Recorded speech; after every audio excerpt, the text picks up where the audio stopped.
Nuwun tausiah untuk suami yang masih sangat mencintai harta bendanya.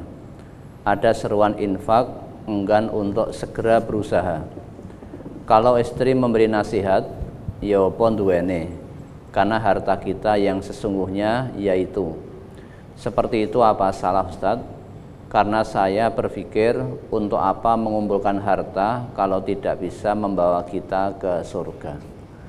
Coba aturan infak dalam Al-Quran, coba kita lihat bagaimana kita infak menurut Allah. Al-Isra 29, coba dibuka.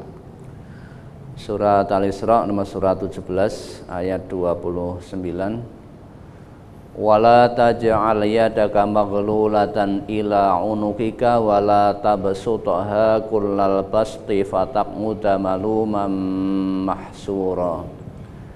Dan janganlah kamu jadikan tanganmu terbelenggu pada lehermu, dan janganlah kamu terlalu mengulurkannya, karena itu kamu menjadi tercela dan menyesal. Sekarang Al-Furqan ayat 67, itu hampir sama. Surat Al-Furqan ayat 67 nomor surat 25. Walladzina idza anfaqu lam yusrifu wa lam yaqturu wa kana baina dzalika qawama.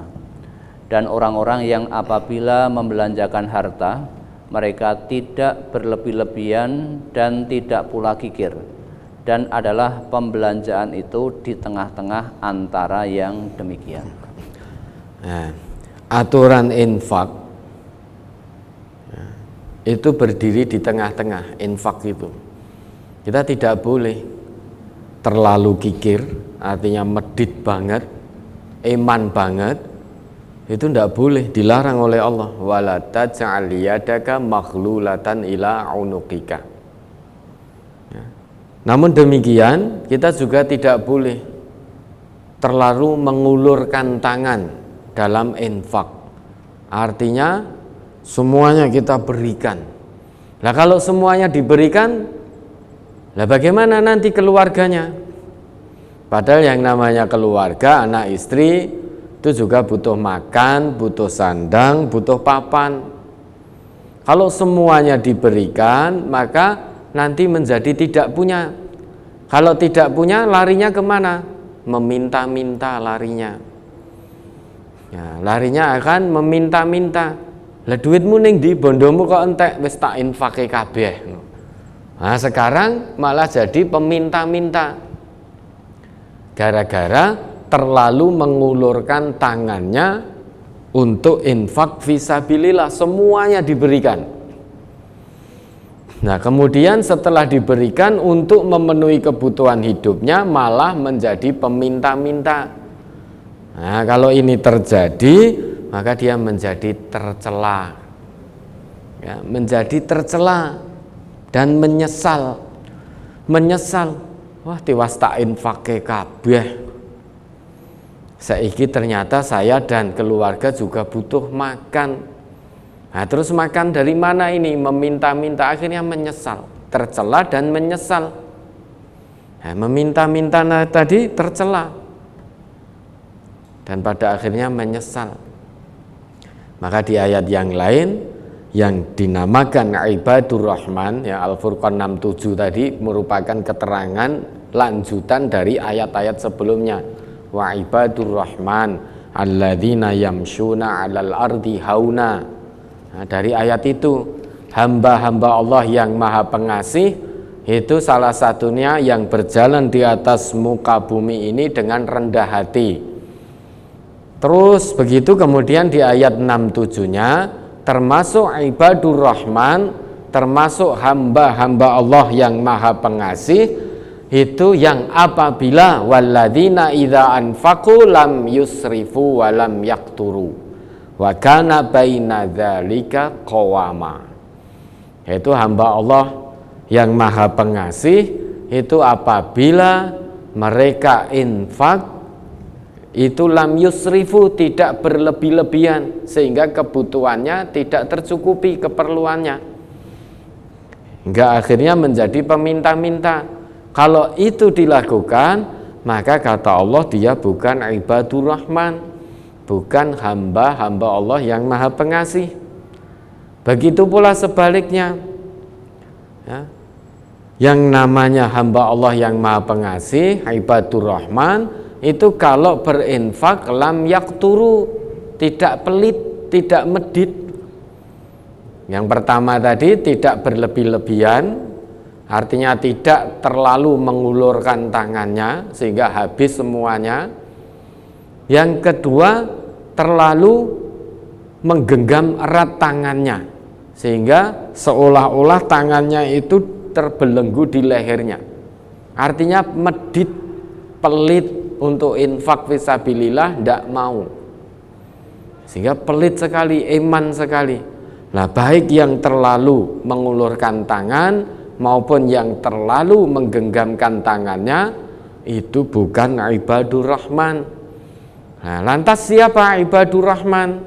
Kata Allah, wa kana baina dzalika qawama, yaitu yang ada di tengah-tengah, tidak terlalu boros dalam infak, juga tidak terlalu kikir, tidak terlalu pelit dalam infak, berada di tengah-tengah. Ya, biar bagaimanapun kata Nabi kita, al yadul ulya khairum minal yadis sufla.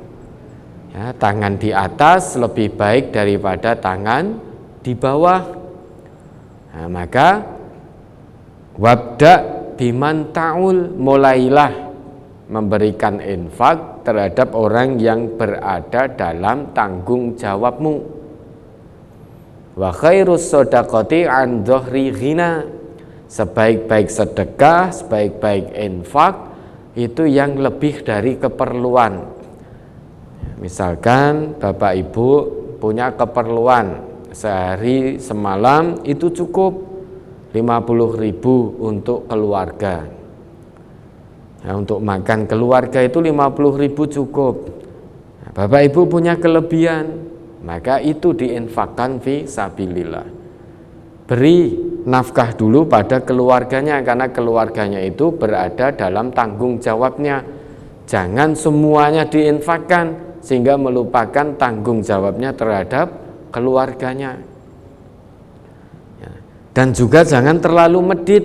Ingat ya, ingat yang namanya keperluan itu ya cukup keperluan untuk kita hidup, bukan gaya hidup.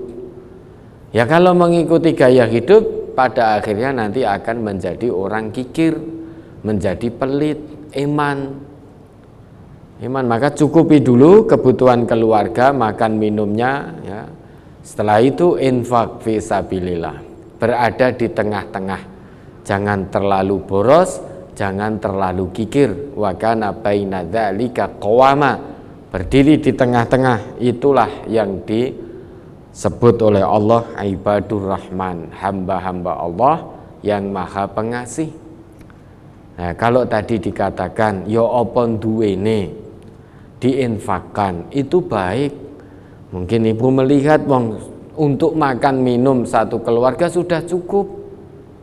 Nah, ini ada kelebihan. Nah, kelebihan ini yang diinfakkan. Apakah sudah betul?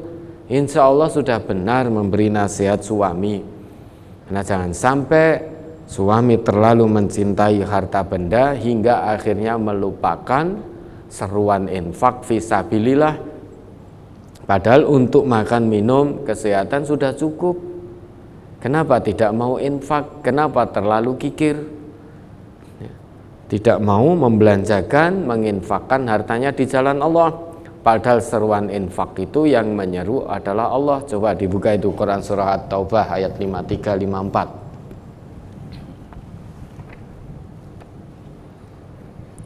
Surat At-Taubah nomor 109 ayat 53 dan 54.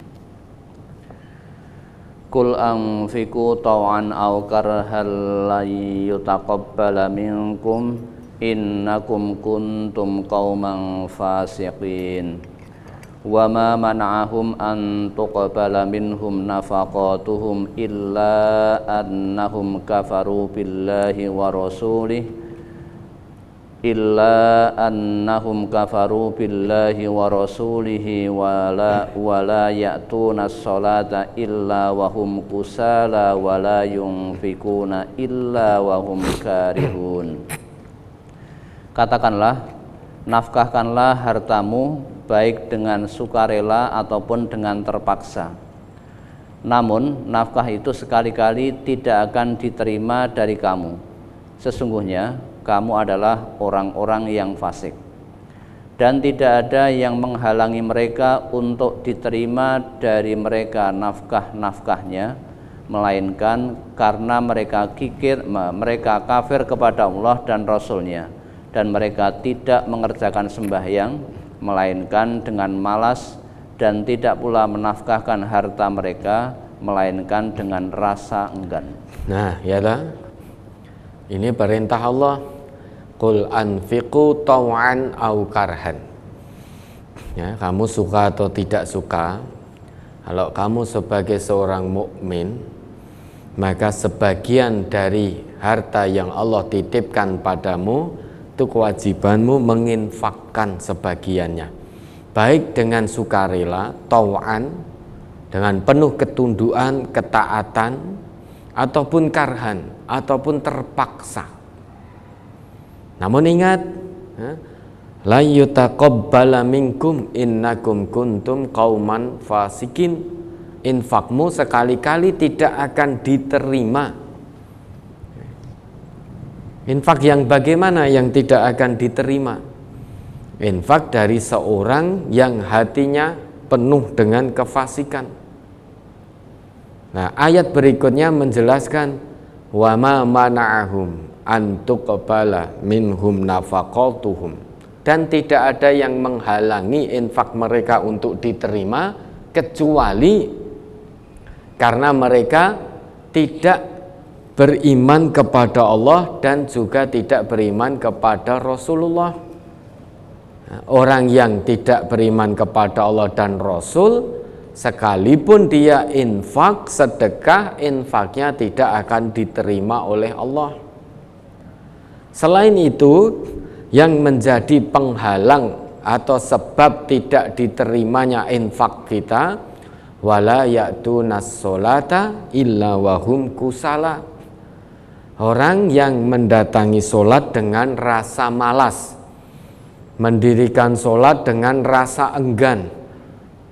Nek kon sholat itu, saatnya sholat itu malas-malesan, enggan, sehingga dia berdiri dengan penuh rasa malas, bukan karena rasa dorongan keimanan dan ketundukan kepada Allah, namun sholatnya karena malas. Wah, wong Islam kudu sholat, waktunya sudah mau habis, akhirnya malas-malasan berdiri, sehingga sholatnya isqatul wajib, hanya penggugur kewajiban, bukan tanha anil fahsya wal munkar, bukan menjadi pencegah dari perbuatan keji dan mungkar. Sholatnya males, ya sholat ning males, dilakukan dengan perasaan enggan, berat sekali. Maka infak orang yang seperti ini juga tidak diterima. Wala yunfiquna illa wahum karihun.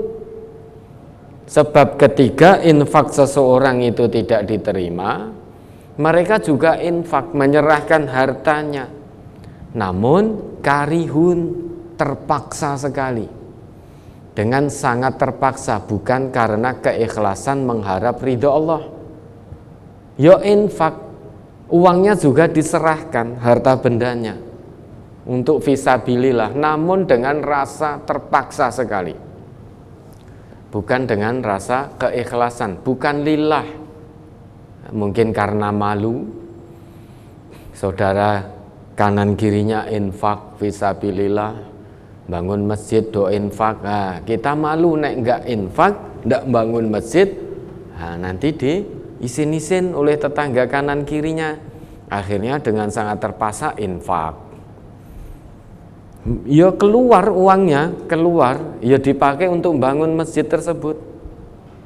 Namun tadi keluarnya karena terpaksa. wis sudo duwite tidak mendapatkan pahala karena terpaksa infaknya tidak diterima. Maka mari hati-hati kita sudah infak mengeluarkan sebagian harta fisabilillah, maka mari taskhihun niyah, kita luruskan niat. Infak kita bukan untuk yang lain-lain, namun infak kita murni lillah, hanya mengharap ridha Allah, balasan dari Allah, bukan mengharap pujian dari manusia ataupun yang lain-lain.